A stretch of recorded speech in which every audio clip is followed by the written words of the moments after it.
Hi, Linda Bowen here from StampingWithLinda.com, your cardiologist since 1997, helping you create cards from the heart. Today is Tuesday in Creative Fold, and this month's customer appreciation tutorial is focusing on the Sun Prints collection. And the Sun Prints Designer Series paper is part of that, and it is all blue, so all about me. But it also has the gray tones in it too, where I've got some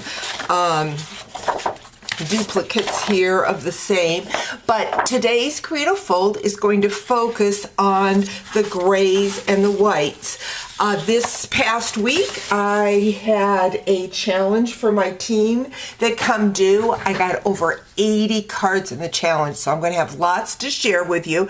But one of the Creative Folds that was shared during that challenge is the Diamond Flip Fold, and so that's the card I'm going to do today.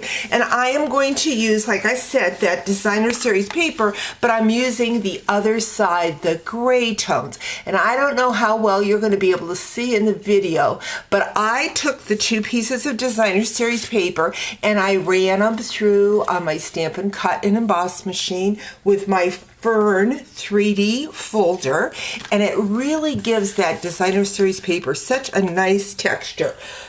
Excuse me.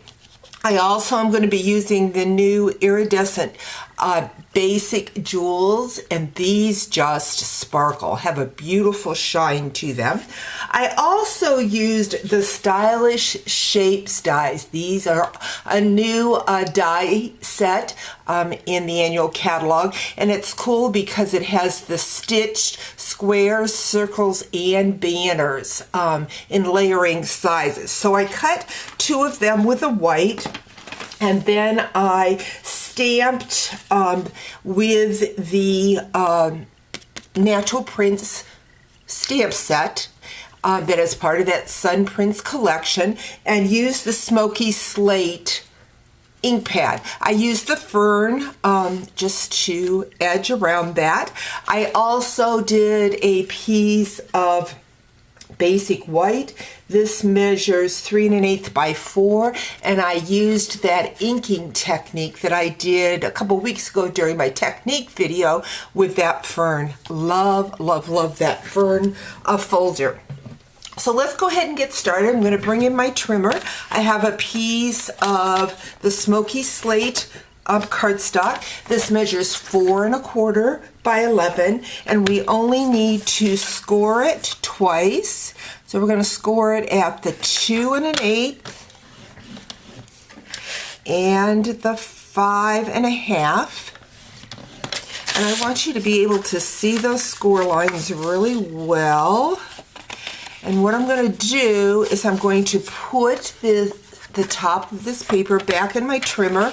I'm going to line it up at the 2 1/8 inch mark, and I'm going to find my pencil, and I'm going to mark right in the groove at the 2 1/8. And what I'm going to do is I'm going to cut from the 2 1/8 to the first fold. So we're going to put that in the track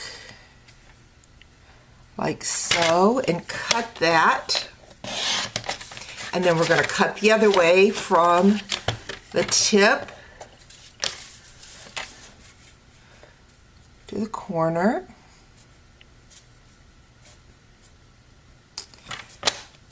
Hope you guys are having a beautiful day today. Here in Ohio, it's really rainy and dreary. Hate those kind of days, but makes for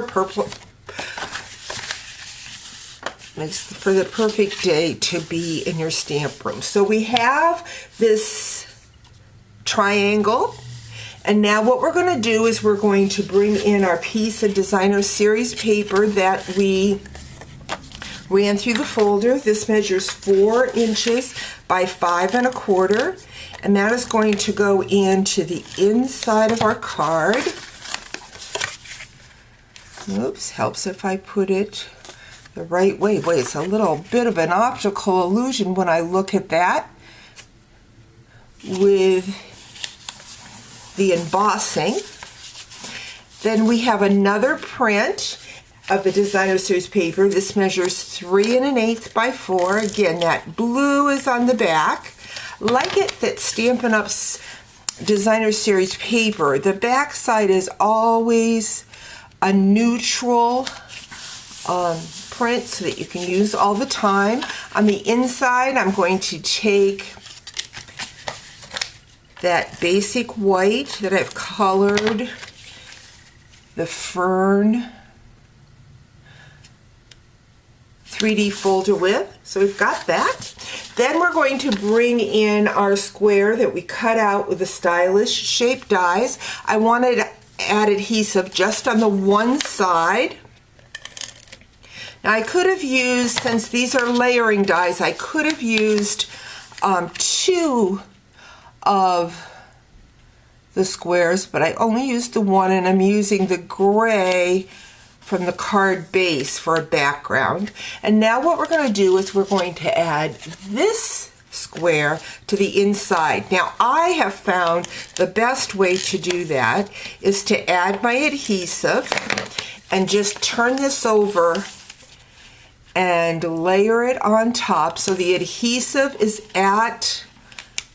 looking up, and then I just close my card and then it'll line up so that I have the perfect diamond flip photo. Make sure you check out my blog in the next few weeks as I share over 80 cards using cards that were submitted during my team challenge. Every new catalog, my team has the opportunity to opt in to get a pack of new product from me to create with, and then the opportunity to submit cards for a contest for gift certificates. As a demonstrator, next month we will be pre-ordering from our July through December mini catalog, so it'll be time for another challenge. So we have a perfect recruit special going on. You can join my team and be part of my next challenge. Hope you've enjoyed today's video, and we'll talk to you real soon. Bye-bye.